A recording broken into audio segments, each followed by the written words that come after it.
it.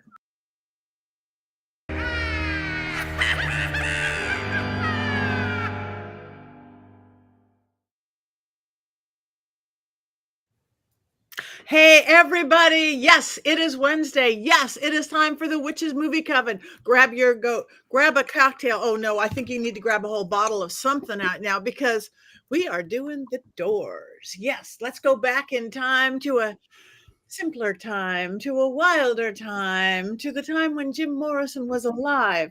First death that ever affected me. What I can say is I am Patti Negri. I am one of your hosts. Hope you watched it.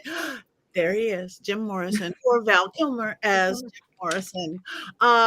You probably know me from Ghost Adventures or from My Witching Hour or from Bathroom Walls Across America. But let me introduce my other co-host. We have the fabulous, always fabulous Heather Greene. Heather Greene, say hi to everybody. Hi, I am Heather Greene, and I am an author of Lights, Camera, Witchcraft, the definitive guide to witches and sorry. We're looking at a lovely Doors poster. You're looking at a Doors poster. So I was going to hold up my book, and I think I won't do that. But it's a critical history of witches in American film and television. I'm also a journalist in covering occult and witchcraft, as well as an editor at Llewellyn Worldwide. And I'm so excited to be talking about the Doors movie and the Doors, the band. Me too. Richard-Lael. Yes, hi, I am Richard-Lael. Richard-Lael is one name, not two. If I were just Richard, I would be doing what Jim Morrison allegedly did on stage. Thank you very much. And Miss Courtney. That's me. I'm Courtney Buckley, Ghost Bait on Scared and Alone. If you could see me, you would know that I came prepared today to give Jason a run for his hair money. Oh, yes, indeed. You did. But maybe we're going to just look at Val Kilmer as Jim Morrison all night. I love it. And last and never, ever least, Jason. So just imagine that face in front of you, their lips are moving, and that's exactly what I look like.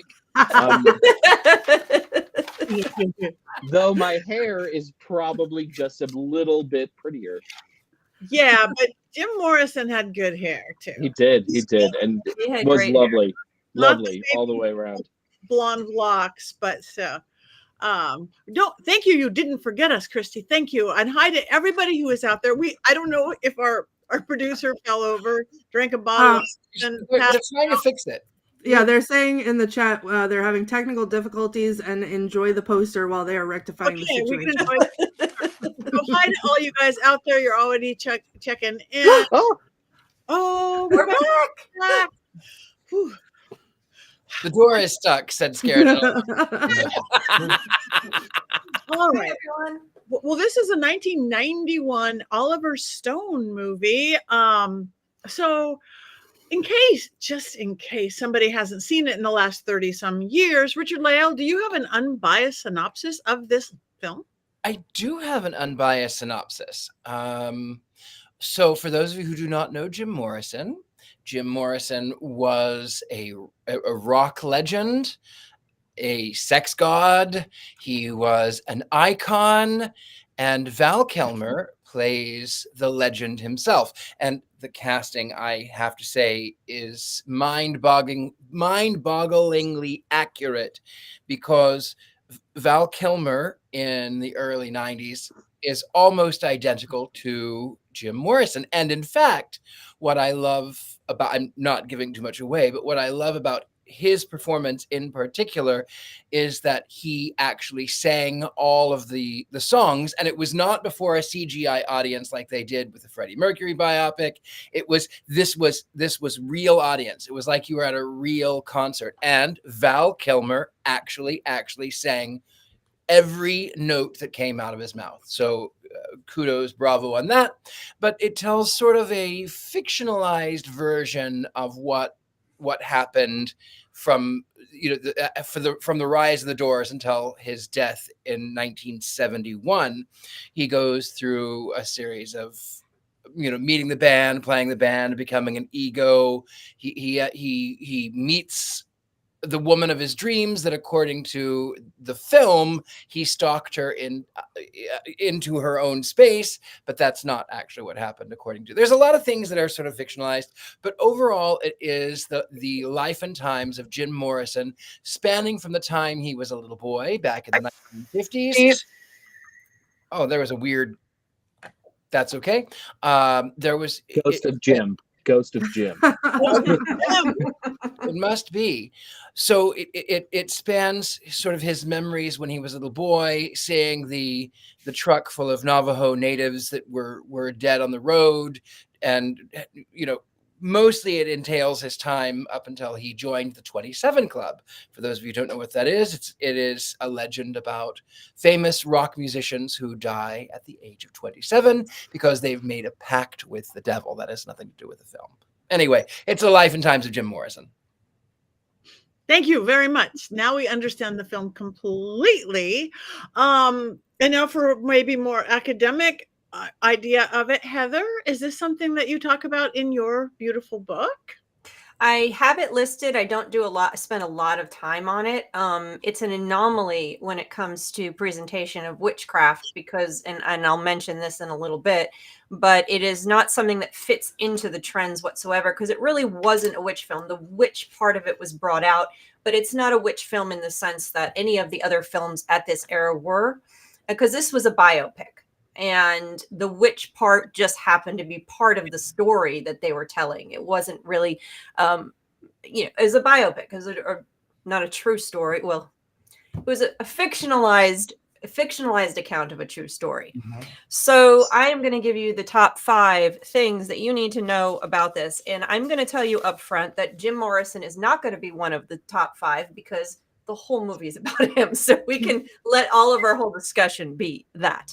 So first, context, of course, I love that. 2, we'll talk about Oliver Stone, then the cast and the cameos.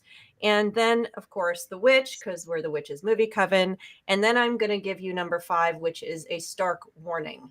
So the first one, the context. When you have a biopic about a certain era, you have to know when time it was made and the time it was about. So, of course, we're talking about the late 60s into the early 70s is what it's about.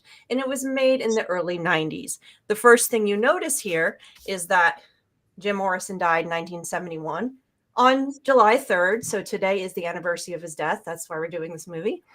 And the movie was released in 1991, 20 years later. So this was definitely a tribute, and it makes sense that it would have been released this year. And why was it done, though? Why did they choose to do this particular film? Nostalgia. Part of the late 90s, late 80s, early 90s, there was a nostalgia for that period of time. Very, very typical, very good marketing, because if you think about it, people who were from that era were now of age to be nostalgic, of course, in their 40s and 50s. They also had expendable income to go to the movies and do whatever. This is very, very normal. You see it in the late 70s and early 80s, a lot of 50s stuff going on. Think about American Graffiti, think about music at the time pulling from the 50s. It's very typical. You will notice it yourself if you go into stores, listen to the music that's playing. It's usually something that's nostalgic for the people that are spending the money. Very, very normal consumerism. So that's another reason this movie came out in the 90s, nostalgia.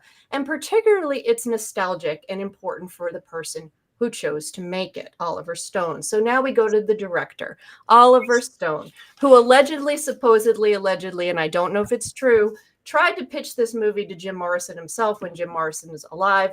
I'm saying allegedly because the dates don't line up in my head and I'd have to do a little more research.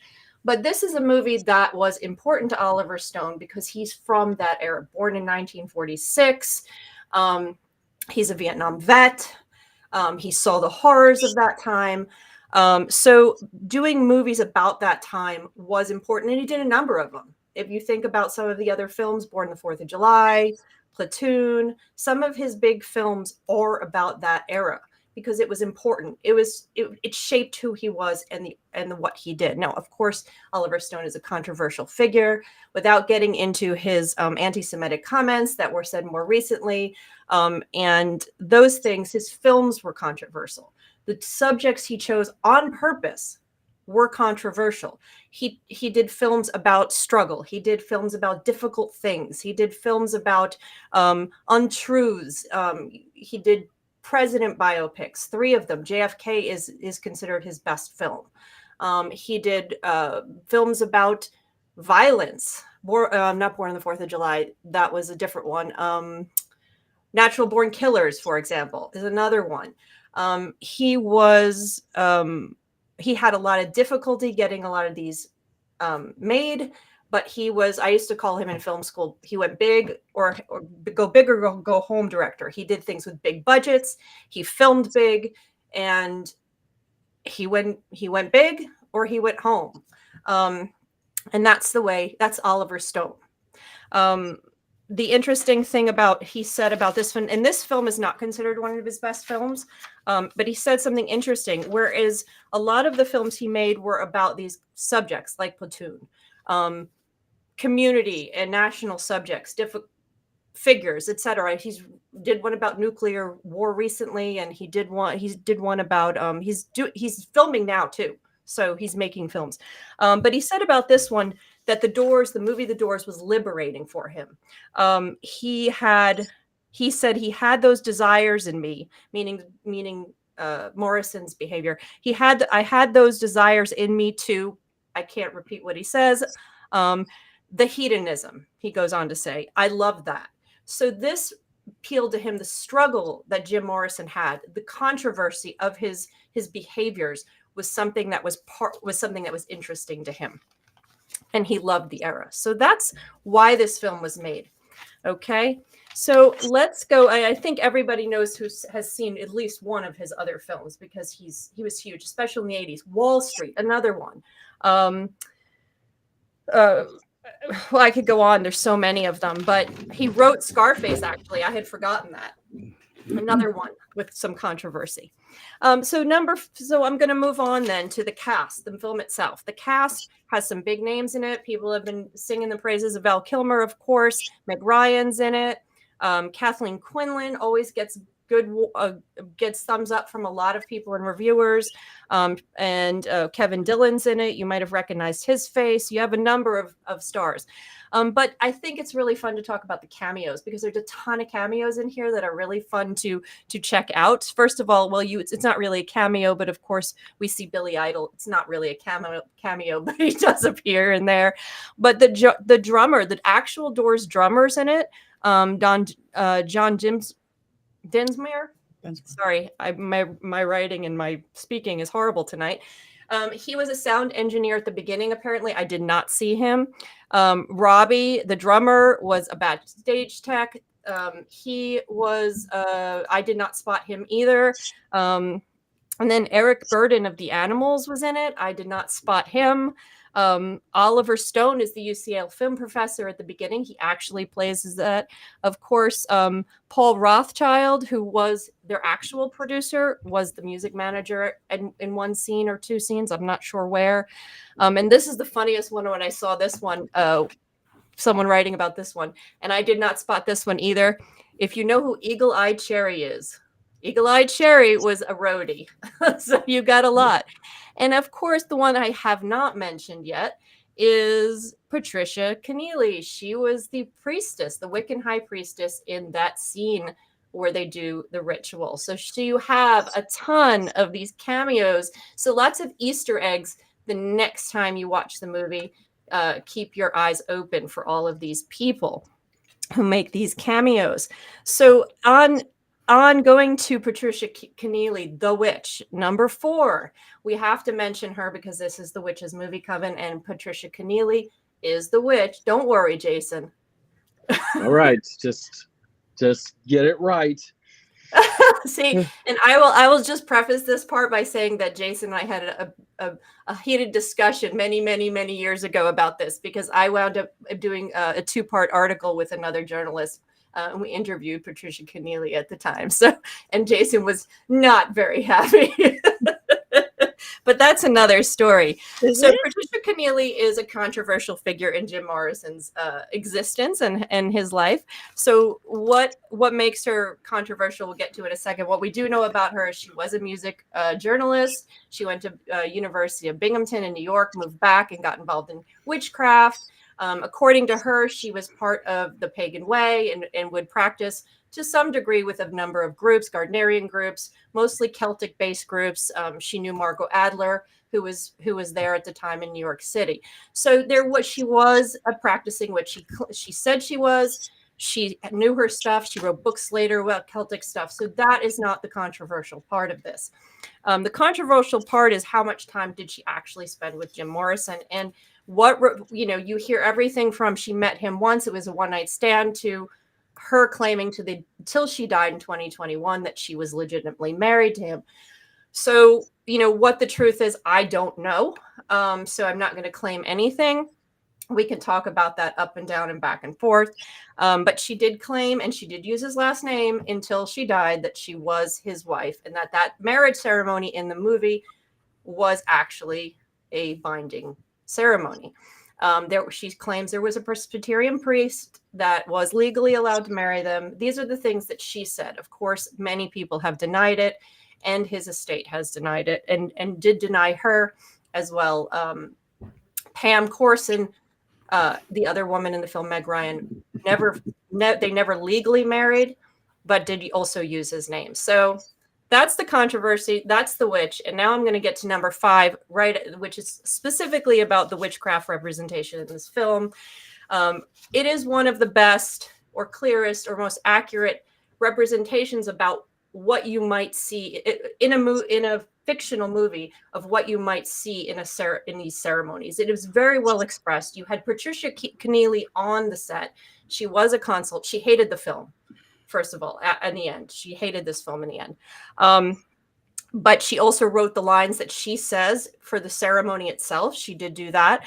So if you look at it, you're going to see something that looks very familiar, especially for that period of time. So with that said, I'm going to give you the warning. Please do not follow what they did and take a knife and cut your wrist for any type of spell or ritual.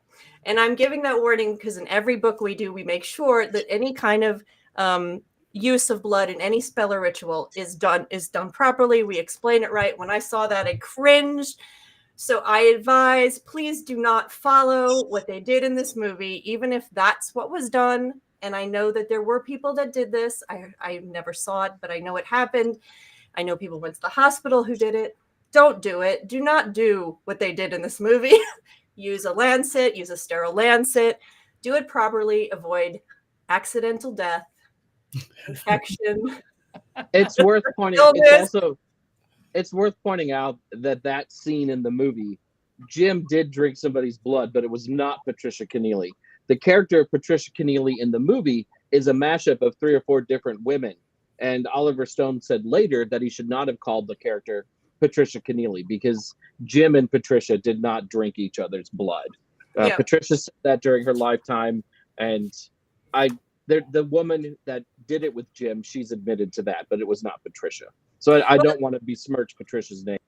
No. Happened. I'm not saying anything about what they did. Whatever happened in the movie and what really happened are 2 separate things, and that needs to be clear. And that's one of the reasons Patricia hated this movie, was because she said it was a terrible representation of Jim Morrison, and there was so much fictional stuff, including some of the shaman stuff that the movie claimed. There was so much stuff that was fictionalized that Oliver Stone wrapped in and extrapolated and moved around. And she actually said that he has to answer for some things. And she was furious at the movie at the end. My warning about the knife has nothing to do with her. It has to do with making sure people don't do that. I wasn't implying that. I just wanted to make sure everyone knows that Patricia did not do that. And I think Jason, there's going to be a lot of moments when we talk about this movie versus reality where we're going to run into things like that, because there was so much. And what's his face? The keyboardist hated this movie. That's why he doesn't even share it. and they a lot of the people closely associated with Doors do not like this movie. And again, Oliver Stone was known, not in this movie, but a lot of movies, for and part of his controversy was making things up. So that is the 5 things you need to know. Of course, there's so much more to talk about because, after all, this is about Jim Morrison. Yeah. Thank you, Heather. I love the 5 things. I love the 5 things. Okay, does anybody have an urge to go first on this one? I can talk about this movie for hours. I absolutely love The Doors, and I love Jim Morrison. If you actually wonder like what this movie is based on, Oliver Stone in the films gives a thanks to John Densmore's book about the Doors, and John was the drummer. But it's really based on this book, No One Here Gets Out Alive, which is really about the myth of Jim Morrison. It amplifies things. It makes things perhaps bigger than they are. Having read a lot about Jim, I don't think the movie or this particular book captures Jim's sense of humor. If you are a huge Doors fan and you listen to lots of live Doors, you'll hear Jim laughing on stage and playing with pretend insects or something, hopping around, not just because he's high, but because he thought it was funny. And none of that is really in the film, which is a real shame. But this is what the book is based on. But it's the myth of the Doors. And as witches, we love myths. So I find this movie completely intoxicating. And back in the day, in my younger years, I used to have my friends over. We'd watch it once a year, and weird things and weird couplings would happen at my house. I love this film so much. Thank you. Thank you. Okay. Oh, go ahead. I'm sorry. Go on. My face is there. Now your face is there. I have a personal story about Jim Morrison. So, I grew up in the Midwest, and I grew up Pentecostal, and around that time I was just coming into my own and trying to figure out who I was. And I remember I had seen that famous image of Jim with his arms out and the shirtless pic and that hair. I have a personal story about Jim. I don't know why there's an echo, but that's okay. Ghost of Jim. So I saw that image of Jim Morrison and that pout. And so I learned, if you look at all of my pictures from around that time, all of my pictures were because it was because of Jim Morrison. And then I moved to Vegas, and I became a dancer. And my stage name was Gabriel. I was the angel who blows. And even beyond which, I did a Madonna set that I would come out with angel wings and all of that. But then I would do a Phantom of the Opera People Are Strange mix, and then I would come out and I would get naked and I would have the mask and do back bends, and it was fun. So, I still, to this day, all of these many years later, whenever I hear People Are Strange, I can't help but kind of go,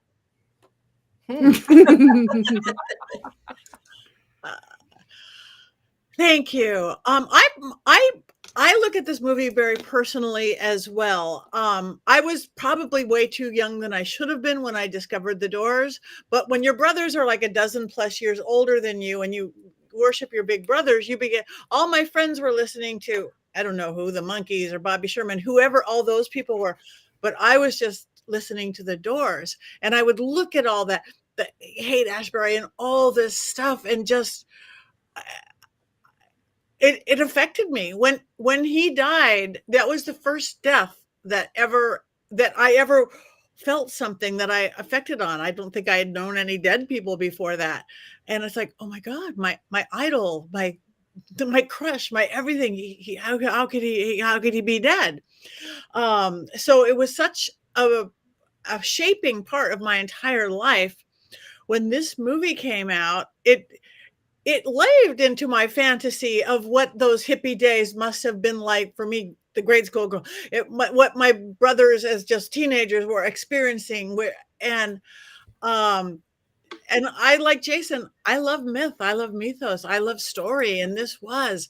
So I got engrossed with it from the very, very second on. I can't believe how great Val Kilmer.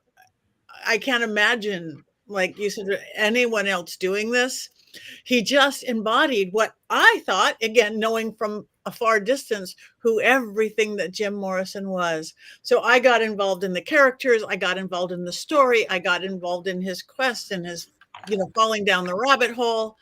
I don't care what is that much is real or not real, because it is the story of Jim Morrison and the Doors. So you're going to get my vote right here and right now. It's truly one of my favorite movies of my entire life, movies, and one of the most that somehow still most affected me because it was a callback to my youth.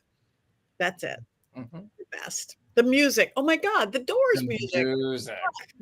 That's the first albums I was getting. Everybody else was getting this little teeny bop, and I'm like, no. And the way the music like blends, because sometimes you have Val Kilmer's voice, and then sometimes they're playing an actual track by the Doors, and you really can't tell the difference. Mm-mm. And it is fantastic. And I love that about my wife just came in. She's trying to be really quiet, but it's really okay, Ari. The Doors movie is about us because you're my cosmic mate.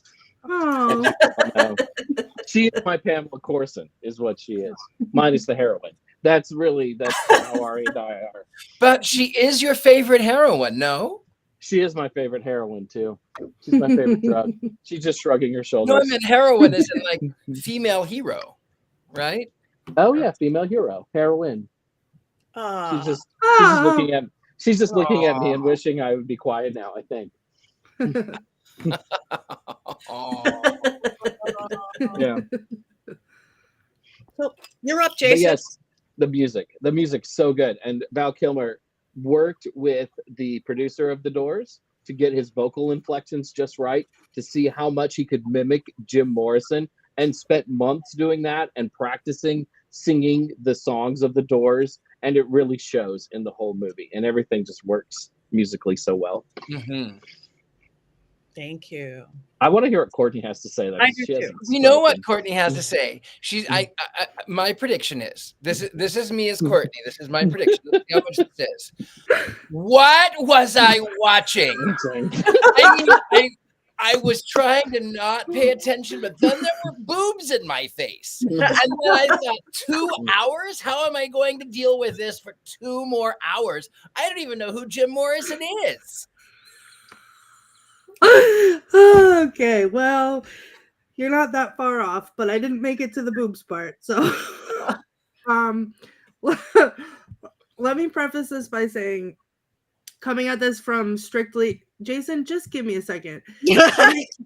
Coming at this from strictly a film perspective, this is not the kind of movie that I ever sit down and enjoy.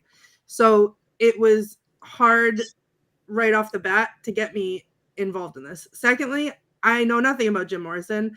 I knew the 27 Club when I was a kid. We weren't allowed to use white lighters because it was, the legend was they all had a white lighter in their pocket. So anytime anyone had a white lighter, you couldn't use it. That's the extent of my Jim Morrison knowledge. I know some Doors songs. I am not a huge fan. So none of it was just the dominoes were not lined up for me for this. Then I started watching it. I tried. I know how much I knew it. I knew you guys loved this so much. So I really tried. I tried so hard to give it a shot. And the minute it started, I was like, this is the most pretentious, like everything they're saying is so pretentious. And I was like, I got 40 minutes in and I had a migraine from trying to process what they were talking about because of how pretentious everything was that they said. I messaged Richard-Lael. And Richard-Lael, if you don't mind, I'm going to share this. You can do it. I said, I'm 5 minutes in and in physical pain knowing there's 2 more hours. And then he said, there's lots of you know what's and you know what's and you know what. And I was like, okay, I'll give it a shot then, because at least then I'd have something to look at. But I couldn't even make it that far. So I didn't get to enjoy any of the fun stuff because I couldn't get past what they were saying. It was just too much. I know. Hours spent watching Your Highness and The Killing Tree and The Witch from the Sea, all for you. The Witch from the Sea! I was traumatized. And you could not watch my favorite movie for me. Jason. I have a question. No, hold on. We did not watch The Witch from the Sea, and that's exactly why I put my glasses on, because I was the only one traumatized by that movie. So you hold on and don't. I was hoping to slide that one past you. No, hoping to slide it past. Absolutely, my hair caught it. Yeah. So I'm so sorry, because everybody has such beautiful things to say about it, and I love listening to what you guys took from it. Like, I wish that I could have had that experience too, but I think I didn't have the right connection to it before even starting to watch it to be able to take those same things from it. And I think that's fair. And I'm gonna jump in here. And I started listening to the Doors in high school. I had heard them before because my dad and mom would listen to them, and I knew the music. But I got really into them in high school, and then I was super excited to be able to, of course, when I lived in Paris in the 90s, to go see Jim Morrison's grave. I loved going to the Père Lachaise cemetery. You see it at the end of the movie, and you see his grave and all of the stuff around it. And I'm not sure if it still looks the same, but there are literally graffiti all over the cemetery on all of the other gravestones, famous people's gravestones, pointing you in the direction of where Jim Morrison's grave is. So even if you're miles out, the cemetery is massive. If you haven't ever been there and you like Jim Morrison, you need to make a trek. But they have arrows on other people's gravestones telling you how to get to Jim Morrison's grave. And of course, it's always filled with stuff. And so that was a thrill for me. And I think the music is what makes this movie, the story of Jim Morrison, loving him. That's what makes this movie good. Val Kilmer makes this movie good. Is it one of Oliver Stone's best movies? No. And I think that I didn't say it was a bad movie. I enjoy watching the movie, but there's things I wish I would have done differently in telling the story. I wouldn't have framed it around the love story. I watch a lot of rock and roll documentaries on, and they're really enjoyable when they tell a more complete story. I wanted a more complete story about Jim and about the Doors, and less framework around the love story with Pam, which is the way he did it. I understand he's a storyteller. So I would have chosen to do different things.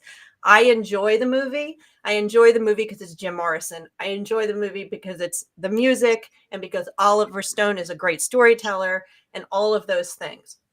And the one thing I want to hand it over to Jason, or just point out, you was talking about myth and him, and he talks about himself as Dionysus and this kind of feeling we have towards Jim Morrison as a culture, or maybe as witches, but the sheer fact that his gravestone is treated in that way shows that there's this almost religious feeling towards him, that people are making treks there, that people are making pilgrimages to go see him. That's something special. That's something more than just the average rock star gets. And I think that's something like you were pointing to, and you were talking about loving mythos, and Patti was talking about. Well, Richard-Lael, go ahead. No, go. I will say there's something about the Doors music that really lends itself to ritual. If you grew up listening to the Doors and you like the Doors, if you're doing Wiccan style ritual especially, you can put on the end when the music's over, Riders on the Storm. If your ritual's really energetic, you can put Break On Through to the other side. It speaks to what we do musically in a way that a lot of other pop and rock music does. I'm a bigger Led Zeppelin fan than I am a Doors fan, but if I'm going to choose one band to listen to in ritual, it is always the Doors. And sometimes just listening to the Doors puts me in a state of mind for ritual. There's something hypnotic about it, and musically there's never been another band like the Doors, and so it always just feels special and it just resonates. But if you don't grow up with it, and Courtney's a lot younger than the rest of us, maybe you don't have those feelings. But my dad had all the records and introduced me to that music at a young age, and I fell in love with it in high school, and then I fell even harder in love with it in the 90s. I mean, I have to say, like, just really quick, that I feel like that is the piece that's missing for me. Like, I can see where you guys are all coming from, but I didn't have that with them. Like, I did have that with other music that I grew up with that meant something to me in a moment. Like, I understand that connection to music and that connection to an artist and all that, but I've also, like, I've never been the person to, like, not worship is not the right word, but like to like be excited over a rock star. Like, it just is not, that connection doesn't get made in my brain that way. But like the connection to music, I get. And I wish that I had that when I was watching this movie, because I feel like it would have been magical to see. But that's the piece that was missing. Mm-hmm. And the movie without that is not as good as other movies could be. If you strip that away, if you strip that stuff away, there's no movie. But if you strip away the innate interest in Jim Morrison and his story and the Doors and the music, the movie itself is just, it's not as good as it, without that passion. Because the movie is the music is part of the movie. That is Jim Morrison. And they weren't like anybody else before. They weren't like anybody else after. They're not like anybody else now. I mean, I'm thinking of, I don't know what era your music was from, Courtney, but it's not like even the next generation of my music.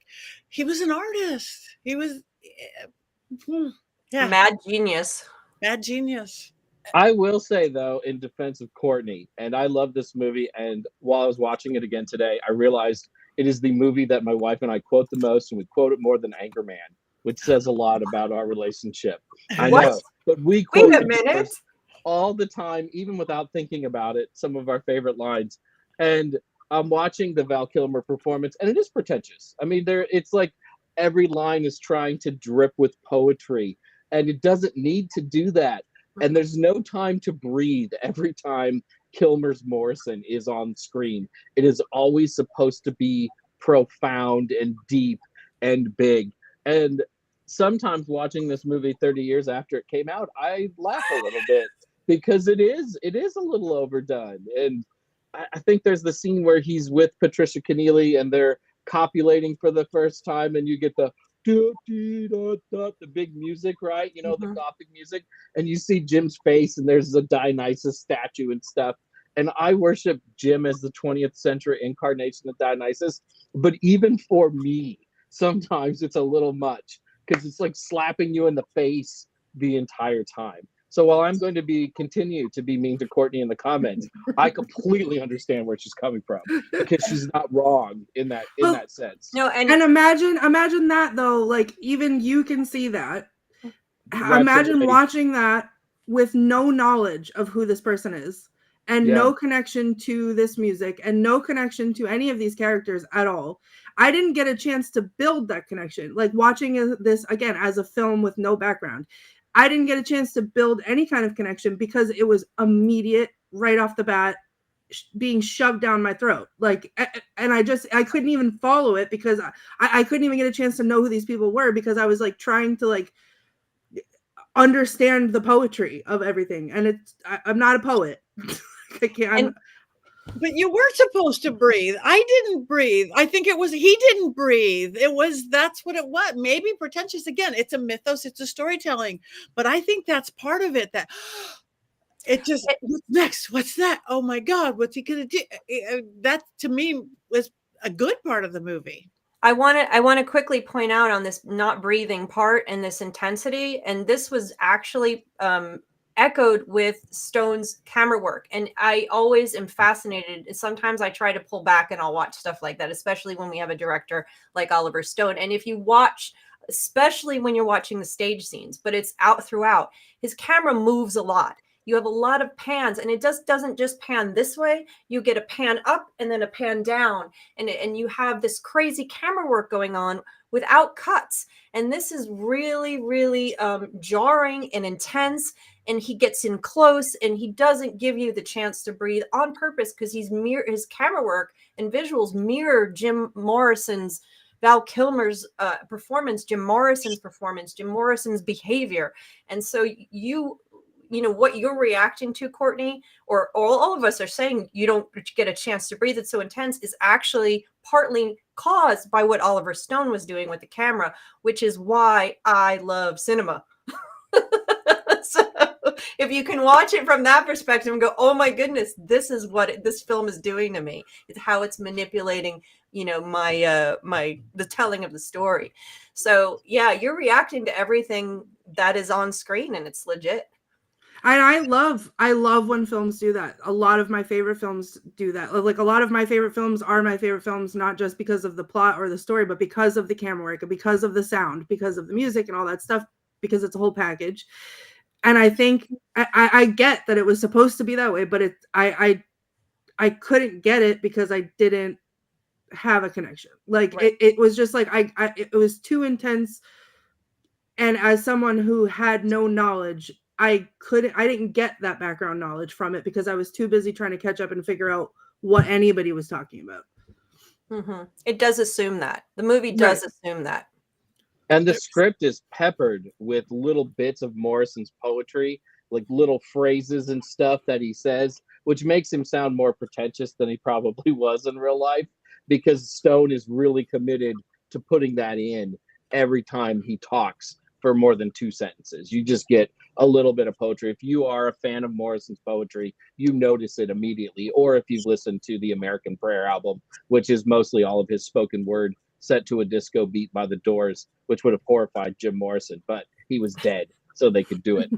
They would have horrified him. I also want to talk about their representation of the time, like Venice Beach. I'm an LA girl. Venice Beach was Venice Beach. I mean, it still is, but that was that Venice Beach of the 60s into the 70s.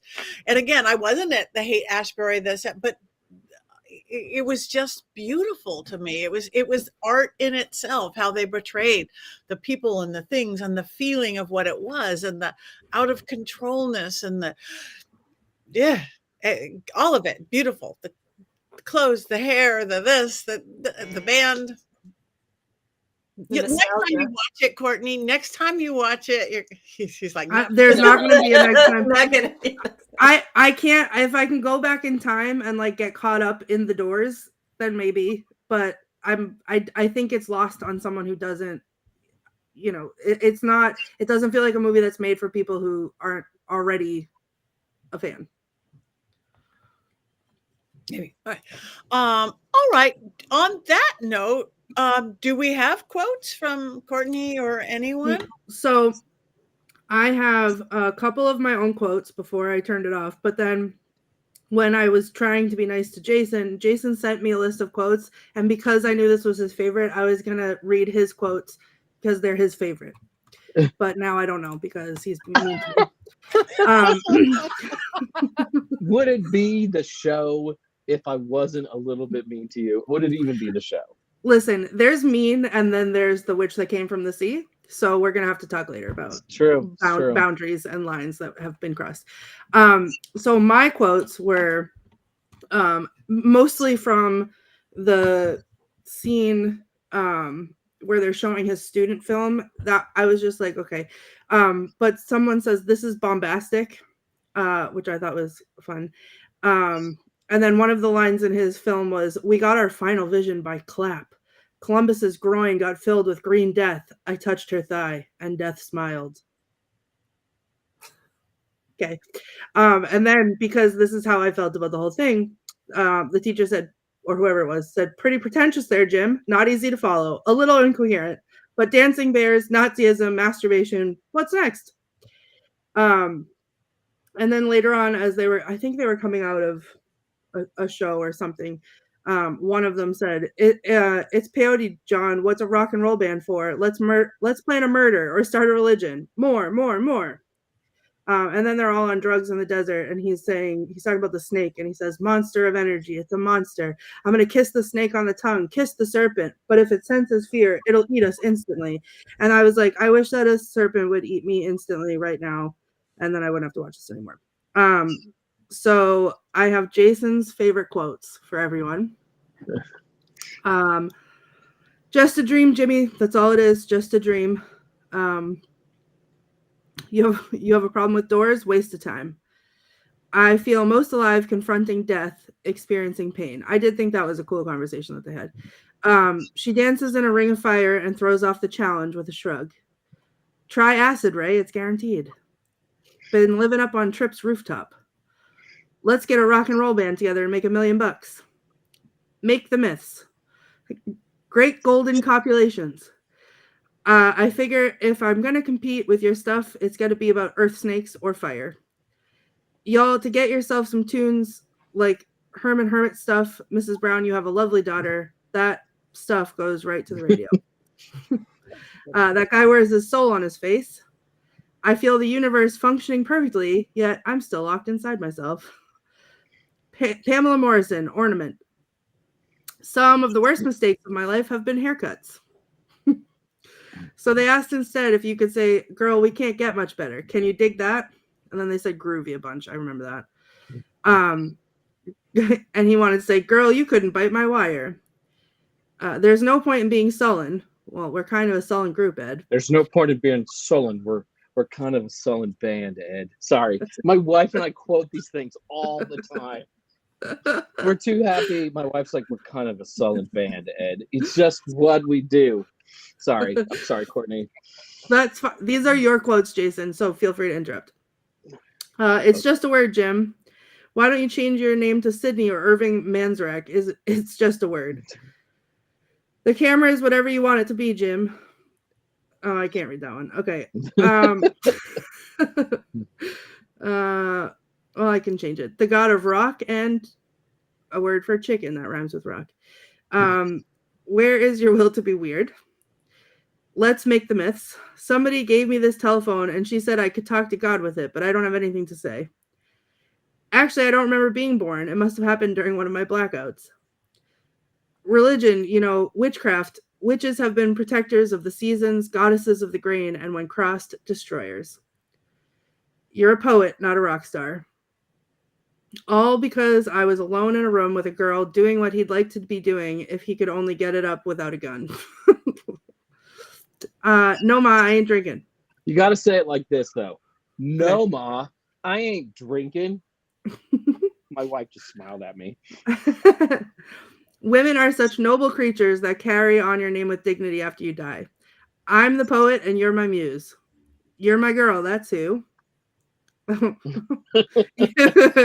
You actually put your Richard-Lael in this woman, Jim? Well, sometimes, yeah. Well, I understand. I really do. But don't you ever expect that Jim will take care of you? You're one of 100, Well, I just have to say, I just have one more thing to say to you, Jim Morrison. You have ruined Thanksgiving. You killed my duck. And I'm still killing your ducking duck. Murder, death, dead, dead, dead. Ducking duck. There. The duck is dead. Let's eat this thing. Sorry. What's wrong with being a large mammal? We took drugs to expand our minds, not escape. You say you love pain. You run from it every chance you get. Adolf Hitler is alive and well and living in Miami. That's true. That is true. That's really yes. They're trying to change the world out there in California. Oh my God. Is anyone going to come up here and love my butt? Those vows were forever in the goddess's sight. Death does not part, only lack of love. And I was stoned. Seemed like a fun thing to do at the time. And there are Jason's favorite quotes. As far as I'm concerned, I made music with Dionysus. That is what Robbie Krieger says at the end of the movie. And I used to do at a lot of festivals, I would do a ritual called the Jim Morrison ritual, where we would do a Wiccan style ritual with Jim Morrison as the 20th century incarnation of Dionysus, all set to the music of the door. So when we were casting the circle, it would be break on through to the other side. When we were calling Dionysus Jim, we would play the song Whiskey Bar or the Alabama song. when we were calling Aphrodite Ariadne, we would play "Hello, I Love You." Won't you tell me your name? Hello, I love you. Will let me jump in your game. It was just so much fun to do that ritual. We always felt so much power. And now, years later, I still go to festivals, and I haven't done one in a long time. We used to give people Mardi Gras beads after we would initiate them into the Jim Morrison clan. And people will still be wearing those beads and come up to me like 10 years later. It's crazy because that's the power of the doors and why it's so great for ritual. And I had so much fun doing those, but I'm too old to do them now because Jim died. I died at 27 and I'm 51. So I'm not sure if I should Can still you tell be us doing them. why their band is named The Doors, Jason? It depends on who you ask, but a lot of it has to do with Aldous Huxley's The Doors of Perception. It was about expanding into that psychedelic era and that psychedelic phase, which Jim and Ray were absolutely on that train, though John Densmore and Robbie Krieger were not. Krieger says the first time he ever did acid was at that show in Miami where Jim jumps into the crowd at the Dinner Key Auditorium. Wow. But Ray and Jim were definitely into that sort of stuff. Yep, everything would appear as it is, infinite. I want you to do that ritual again, Jason, and I want to be there. Please. Up for you, we'll do it again, Patty. Okay. I promise. Yeah, you're never too old. Never too old. Yeah. Never too old. No. Thank you. Yeah, thank you. All right. Do we do the Mankey moment or do we vote? Do we vote or do the Mankey moment? Mankey moment. So tonight's moment, I can't make fun of a movie that I love too much, but Ari and I have always found parallels in this movie to our own lives together. So that's kind of what the theme is for this. However, all of this is fictionalized, and she's actually listening to the show right now, so I'm in big trouble, and she's making faces at me. So here I go. I have to get in to Val Kilmer, Jim Morrison mode. My life is just like Jim Morrison's. Here it is. A tale of two cosmic mates, Jason and Ari. I remember the first time I saw Ari. I just followed her around like I was Sting in Every Breath You Take, but I didn't let her know I was watching her. There was a party and I just walked around hiding behind chairs, couches, curtains, pillows, rakes, large bottles of rum until she was alone. And then I followed her into a bathroom, and that's where we had our first kiss. It was earth-shattering, and our lives would never be the same. The only thing that comes close is Wednesday nights with the Movie Coven. When we were done, Ari looked at me and said, "I've been waiting for that my entire life. Now will you leave me alone so I can pee?" And I said, "Yeah," and disappeared into the night. Several months later, we had our first fight. I wanted to watch Mysteries of the Unexplained on the History Channel, and she wanted to watch Grey's Anatomy. In between sips of Jack Daniels, I reminded her of the cosmic importance of finding out the truth about the Mothman. The secrets of the universe can be seen within bugs, I told her. She countered with, "I care about Meredith Grey." That drove me insane, and suddenly I found myself locking Ari in a closet and then setting the closet door on fire. There is always truth to see when a fire is coming for thee. We ended up watching Mysteries of the Unexplained, and I had to do a lot of apologizing. "Stop watching the Doors movie," she yelled at me. "That stuff is not romantic." And our first Thanksgiving together was an eventful one. She worked hard on dinner while I sat around high on acid for most of the day. When the duck was done, I mostly ignored her, intent on watching the Lions football game. Annoyed, she looked at me and said, "You actually pay attention to this football team?" I replied with, "It seems like a good idea every Thanksgiving." She wasn't having it, and we began yelling at each other. Those yells soon turned into a wrestling match, and the duck she had cooked somehow ended up on the floor. Ari screamed, "You killed my duck." Well, I stomped on the duck with my Doc Martens yelling, "The duck is dead." She would have been proud because the duck was dead, and we found the sacred light of spirit while yelling at each other.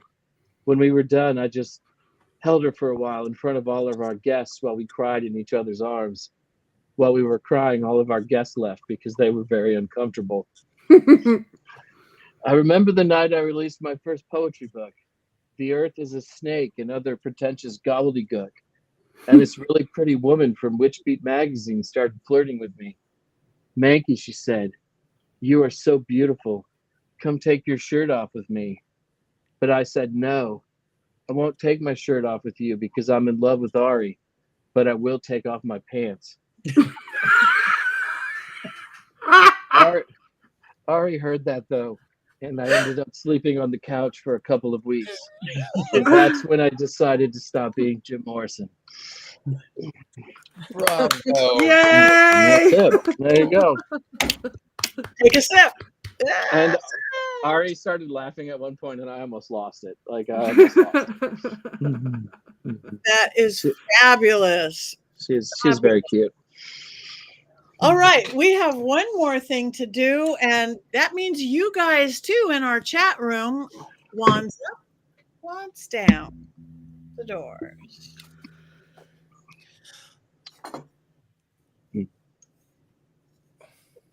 Up, up, up, up. Is that up, Courtney? Listen, I feel like for the first time, it is unfair for me to vote this down because I was not the audience for it. And also, you didn't watch but 5 minutes. I watched 40 minutes. Thank you. That was almost half. I have voted down other movies that I've only watched some small minutes of because they were just bad. But this, I was just not the audience for. Okay. And Robert Hicks is saying the same thing. He didn't follow the Doors music, so all he's doing is a neutral for that reason. Okay, that's fair enough. Fair enough. Wands up. We've got I'm wheezing. We've got down. Oh, Haley. Higher than Jim. Wands up so far. Higher than Jim Morrison. Wands up. My wand could not get any Wands higher. high. Wands up. Does Does Jim give you anything for this? Wands up. Also, Wands up. Oh, we got a flower. Oh, how perfect. Val Kilmer. Wands up for Val Kilmer. I mean, he was, love the movie or not, I respect anyone who can act and sing and they don't CGI or lip sync. I mean, bravo. Yes. And yes, Colin, you don't want Jim Morrison turning over in your house later because he's hanging around here everywhere we go. He hangs out at my house, Jason's house, probably Heather's house, maybe Richard-Lael. Courtney? Definitely here. We're working on Courtney, though. That's what we're doing. I mean, he could, for all I know, he could be here, but I wouldn't know. Yeah. All right. Now is when we talk about what we're going to watch next week, but we disagreed on that as well. No. The Adventures of Baron Munchausen. We decided. We decided. Okay, Baron Munchausen. Charlie was going to be gone. I am going to be gone. Yeah, I potentially may be gone as well, but we're doing that's the one that was decided, the Adventures of Baron Munchausen. And that's what it is. Yay. And that's what it is. It's going to be fabulous. So you guys make sure you tune in, even if I'm not here and maybe Heather's not here. I'm going to vote right now. Wands up on Baron Munchausen. If I vote now, remember it for next week. Not that I've done this already. That is the best movie to get high to on the planet. I think you said that before. Best movie to get high to on the planet. Okay. I think Patti needs to start raising joints instead of wands. I thought about what my prop should be tonight. Yeah. I'm gonna raise this gummy up for everybody. All right. Well, anybody have anything coming up that they want to talk about?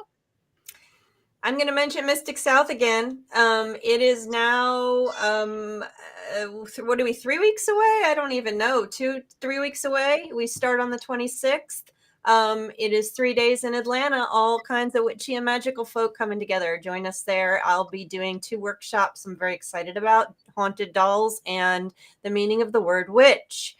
And I also get to see, hopefully, Courtney Buckley next week, even if it's just for a hug. I'm going to be in Salem. It's for a personal trip with my child to go look at colleges. So I won't be doing anything official, but I will get to do a little fun stuff in Salem because I promised. And I get to see Courtney, so I had to take the detour. So hopefully we'll get a good picture to share with you guys next week. Yes. And can I you only vote? Oh yeah, I'll bring you my Black Phillip. I may only have 5 minutes to see Heather, but I've made it a point to make the 5 minutes to see Heather. That night, I am going to the concert of my teenage dreams, which is Alanis Morissette, and Joan Jett is opening, and so I have to be there by a certain time. So I'm gonna run to Salem, hug Heather really tight, take a picture, hand off Butthole Black Phillip, and then head on to my concert. Sounds wonderful. I'll take it. I'll take what I can get. Perfect. Anybody else? No. I've got all sorts of stuff next month. I'm home in July, but I've got a hot summer seance in Santa Clarita. I've got Hex Fest coming up. I've got Michigan Paracon coming up. I've got a fundraiser in Buffalo, New York for my friend Daniel Class, all in August. So like us all, follow us all, go to our social media, tell us what movies you want. We want to know. Not that we'll listen, but we might. It's time, and we have one more thing to do. Wait, what would Jim Morrison do? Would he cackle? Would he? He'd probably just take a drink, is what he would Okay, do. let's take a drink. Let's take a drink as we cackle. How about that? Or-